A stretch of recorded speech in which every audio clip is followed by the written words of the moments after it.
Hello दोस्तों, स्वागत है आप सभी को हमारे यूट्यूब चैनल पर। तो आज हम इस वीडियो में बताने वाले हैं कि बिना हल किए हुए किसी भी संख्या को देखकर हम कैसे बता सकते हैं कि वह पूर्ण अंक संख्या है या नहीं। तो इस वीडियो को अंत तक ज़रूर देखिएगा, तभी समझ में आएगा। बीच में छोड़ के जाइएगा तो कुछ भी समझ में नहीं आएगा।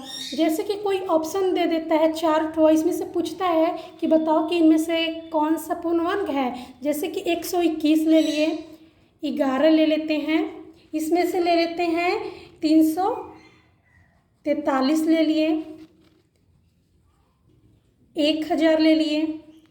4 ऑप्शन दिया रहेगा, उसमें से पूछेगा कि चारों में से बताओ कि कौन सी संख्या पूर्ण अंक है। तो इसे हम कैसे देख कर ही पहचान पाएंगे कि इन संख्याओं में से कौन कौन सी संख्या है जो पूर्ण अंक है।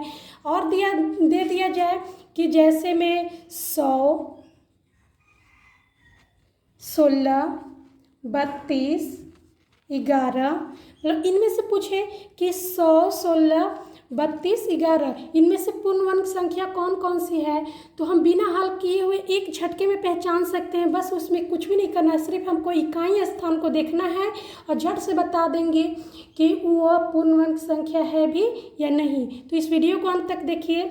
चलते हैं अपने टॉपिक पर, कैसे हम बता सकते हैं कि वह पूर्ण संख्या है भी या नहीं। इस पर हम कुछ लिखे हुए हैं, इसको हम समझा कर आपको बताते हैं कि हम कैसे जान पाएंगे कि वह पूर्ण संख्या, कौन सी संख्या पूर्ण अंक है और कौन सी संख्या पूर्ण अंक नहीं है। तो देखिए यहाँ पर कुछ है, यहाँ लिखा गया है किसी दी हुई संख्या, यानी किसी दी हुई संख्या के इकाई स्थान पर 0, 1, 4, 5, 6 या 9 रहे तो वह संख्या परिपूर्ण वर्ग होगी। यानी जैसे में मान लेते हैं कि कोई संख्या दिया रहे, जैसे 121 है, तो ये हमारा इसके इकाई स्थान देखना है। यहाँ कहा कि किसी दी हुई संख्या, यानी कोई भी दिया रहे संख्या, उसके बस इकाई स्थान को हमको देखना है, पहचान लेना है। यानी कि इकाई स्थान पर 0, 1, 4, 5, 6 या 9 रहता है तो वह परिपूर्ण वर्ग होगा। जैसे हम इसके 121 ले लिए और 121 के इकाई स्थान पर हम देखते हैं कि है ये सब सारी संख्या में से एक संख्या है या नहीं। तो इसको इकाई स्थान पर देखते हैं कितना लिखा हुआ है। तो इकाई स्थान पर लिखा हुआ है 1, तो इसमें से तो बोला तो है कि 1 रहे तो ये परिपूर्ण संख्या होगा, यानी कि 1 हमारा है तो ये हो गया परिपूर्ण संख्या हमारा हो गया। जैसे में और मान लेते हैं कि 100 मान लिए। अब ये हम देख के कैसे पहचानेंगे कि परिपूर्ण वर्ग संख्या है भी या नहीं। तो यहाँ देखिए कहा है इकाई स्थान पर 0 रहे तो 0 है, तो इकाई स्थान पर हमारा 0 है तो ये हमारा परिपूर्ण वर्ग है। इसी तरह से बहुत सारा ऑप्शन आपको दिया जाए तो उसको देखकर हम पहचान पाएंगे कि परिपूर्ण वर्ग है भी या नहीं। जैसे हम 9 ले लेते हैं,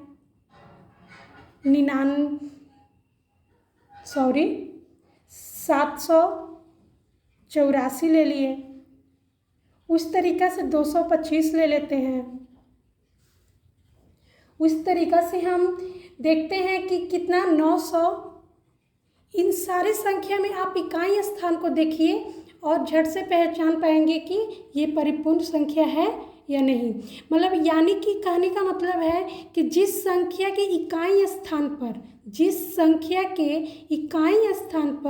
0, 1, 4, 5, 6 या 9 रहे तो वह परिपूर्ण संख्या होगी, और ये सारी संख्या नहीं रहे तो परिपूर्ण वर्ग नहीं होगी। जैसे कि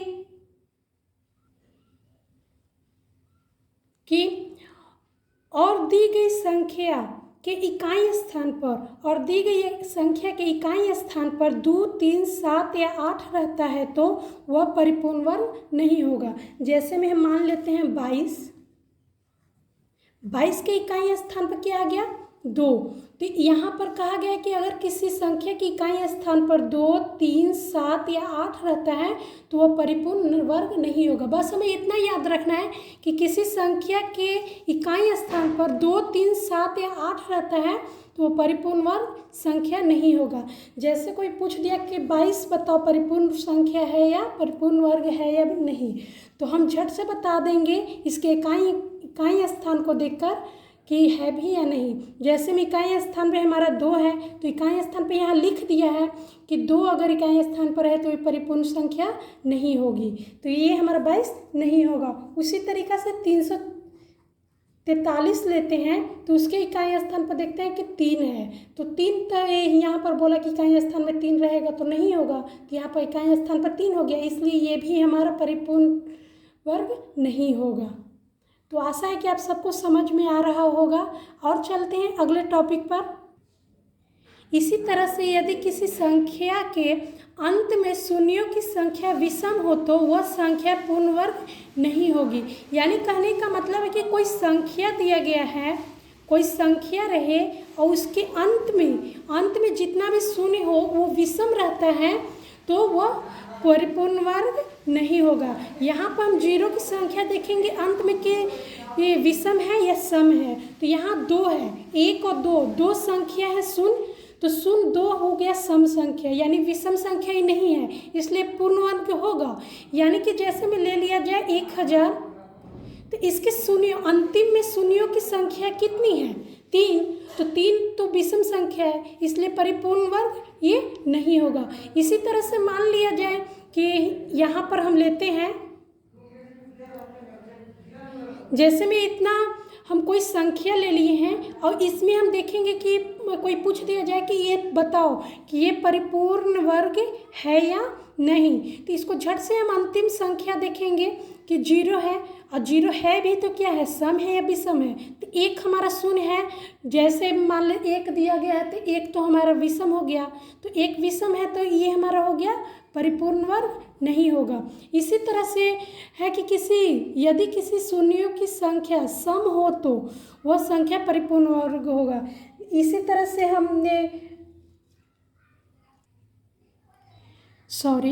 यहाँ पर हमें जैसे मान लिया जाए कि 100 ले लेते हैं,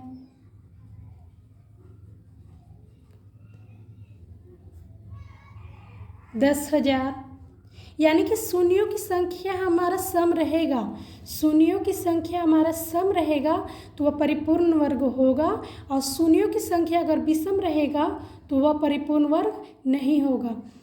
बस इतना ही, 2 टॉपिक है, 2 विधि है। आप आशा है कि आप सबको समझ में आई होगी। अब हम आपसे विदा लेना चाहते हैं। अगर हमारा वीडियो पसंद आया हो तो उसे लाइक कर दें, सब्सक्राइब कर दें, और कमेंट में लिख कर ये ज़रूर बताएं कि हमारा वीडियो आप सबको कैसी लगी। धन्यवाद।